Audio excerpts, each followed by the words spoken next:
নমস্কাৰ বন্ধু বান্ধৱীসকল, মই আছোঁ বৰ্তমান গোলাঘাট জিলাৰ বোকাখাটৰ মৰিধনচি পৌৰাণিক এখন থান, শ্ৰী শ্ৰী বাসুদেৱ থান।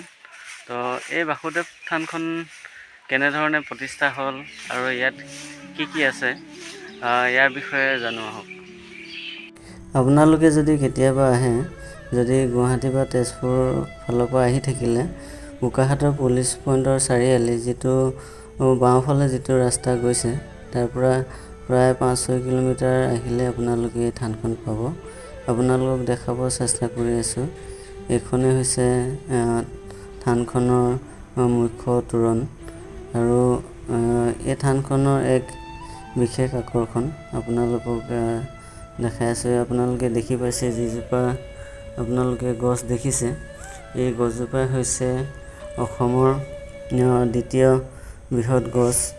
তো বহুতে নাজানে, কাৰণ ইয়াৰ প্ৰচাৰ যথেষ্ট কম, সেইবাবে বহুত লোকে এই গছজোপাৰ বিষয়ে নাজানে। তো আপোনালোকক মই এই গছজোপা দেখাবলৈ চেষ্টা কৰি আছোঁ। তো ইয়াতে এখন ফ্লগ লগাই থোৱা আছে, তো আপোনালোকক মই ফ্লগখন দেখাবলৈ চেষ্টা কৰি আছোঁ। তো এই ফ্লগখনত লিখা আছে, অসমৰ দ্বিতীয় বৃহৎ আৰু উজনি অসমৰ সৰ্ববৃহৎ বটবৃক্ষ। আৰু আপোনালোকক মই এই গছজোপাৰ যি আকাৰ, সেই আকাৰ দেখাবৰ কাৰণে চেষ্টা কৰিছোঁ। ইয়াৰ যিবোৰ মুখ্য ডাল গৈছে, সেই ডালৰ পৰা শিপাসমূহ আহিছে আৰু শিপাসমূহ মাটিত এনেধৰণে সংলগ্ন হৈছে আৰু এই শিপাসমূহে এজোপা গছৰ গাৰ আপোনাৰ আকৃতি লৈছে। তো এনেদৰে প্ৰায় এই গছজোপাই 3 বিঘা মাটি এনেদৰে আৱৰি আছে আৰু এই গছজোপাৰ বয়স প্ৰায় 50 বছৰো অধিক হৈছে।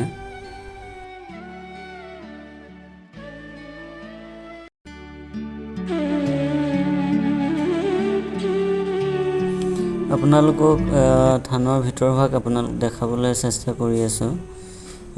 থানখন বনাই থকা হৈছে, তো বিভিন্নজন ভক্তই ইয়াত তেখেতসকলে অনুদান আগবঢ়াইছে আৰু এই থানখন বনাই আছে আৰু যথেষ্ট ইয়াতে ভকতসকল আহে আৰু তেখেতসকলে যথেষ্ট ইয়াৰ পৰা সুফল লাভ কৰিছে। আৰু এই থানখনৰ যিজন পূজাৰী, তেখেতৰ পৰা এই থানখনৰ বিষয়ে অলপ জানিবলৈ চেষ্টা কৰিম। নমস্কাৰ, মোৰ নাম শ্ৰী হৰিচন্দ্ৰ সিন্তে। মই শ্ৰী শ্ৰী বাসুদেৱ থানৰ পূজাৰী, থানগৰীয়া। আৰু 1986 চনতে এই থানভাগি প্ৰতিষ্ঠা কৰা হৈছে। আমাৰ গাঁওখন 1960 চনত প্ৰতিষ্ঠা কৰা হৈছিলে। পুৰণা ধনশিৰিমুখত বাসুদেৱ কাথনি আছিলে। বাসুদেৱ কাথনিৰ পৰা খহাই নিয়াৰ পাছত ইয়াত আনি পেলাই 1986 চনত এই বৰগছৰ পুলি এটা ৰোপণ কৰি থানভাগ প্ৰতিষ্ঠা কৰা হৈছে।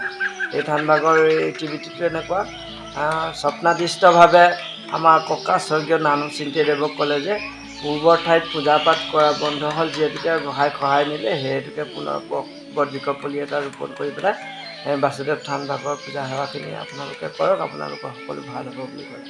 তেতিয়াৰ পৰা অহৰহভাৱে ভকত বৈষ্ণৱে মিলি 1986 চনৰ পৰা এই থানভাগৰ আগতে সৰুকৈ গছৰ তলতে পূজা কৰিছিলে। পূৰ্ণিমা তিথিত আৰু আউসীত আগতে চাকি বন্তি ধূপ ধূনা জ্বলাইছিলে। এতিয়া বৰ্তমান ভকত বৈষ্ণৱসকলে দিনৰ ভাগতো শৰাই সঁফুৰা চাকি বন্তি ধূপ ধূনা জ্বলাই আৰু দূৰ দূৰণিৰ পৰা ভকত বৈষ্ণৱে আহে। ইয়াৰ মনোবাঞ্ছা সিদ্ধি হ'বৰ কাৰণে বটবৃক্ষ এজোপা আছে, অসমৰ ভিতৰতে দ্বিতীয় সৰ্ববৃহৎ। তাত হালধীয়া কাপোৰ বান্ধিব লাগে। এই গছজোপা এনেই কিমান মাটিকালি আৱৰি আছে? এতিয়া প্ৰায় 3.5 বিঘা বুলি ক'ব পৰা যায়। আৰু এই বৃক্ষজোপা কিমান বছৰ হৈছে বাৰু? বৃক্ষজোপা এতিয়া 64 মান হৈছে বয়স। এতিয়া 1963 চনতে ৰোপণ কৰা, তাৰ পৰা হিচাপ কৰিলেই হ'ল। আৰু ইয়াত মনোবাঞ্ছা সিদ্ধি হয় বুলি, আৰু পূৰ্বতে এটা কথা আছে, ভকত বৈষ্ণৱে মনোবাঞ্ছা সিদ্ধিৰ কাৰণে, পুত্ৰ পাবৰ কাৰণে, ধনজনৰ কাৰণে সেৱা শুশ্ৰূষা কৰে। আৰু ইয়াৰ ঐতিহ্যমণ্ডিত কথাটো হ'ল কি, স্বপ্নাদিষ্টভাৱে এতিয়াও কালিলৈ পূজা পাঠৰ কাৰণে কি কৰা হয়, আজি এই কথাটো তেওঁলোকে আদেশ দি থাকে। আৰু ভকত বৈষ্ণৱসকলক আমি সাদৰে প্ৰণাম কৰিছোঁ যে এপাক আহি দৰ্শন কৰি যাওক, নিশ্চয় শান্তি পাব আৰু সুখ সমৃদ্ধি পাব। তো আৰু নিৰ্দিষ্ট কথা হ'ল এইটো, ইয়াত দৃঢ় বিশ্বাসৰে ল'ব লাগিব শ্ৰী শ্ৰী বাসুদেৱ ভগৱানৰ চৰণত। আৰু ভকত বৈষ্ণৱসকলক আমি এটা অনুৰোধ জনাইছোঁ, থানভাগৰ মণিকূট আৰু উন্নতিৰ কাৰণে কাম কৰি থকা হৈছে। কোনোবাই সহায় সহযোগ দিব বিচাৰিলে দিব পাৰে। বহুত বহুত ধন্যবাদ জনালোঁ।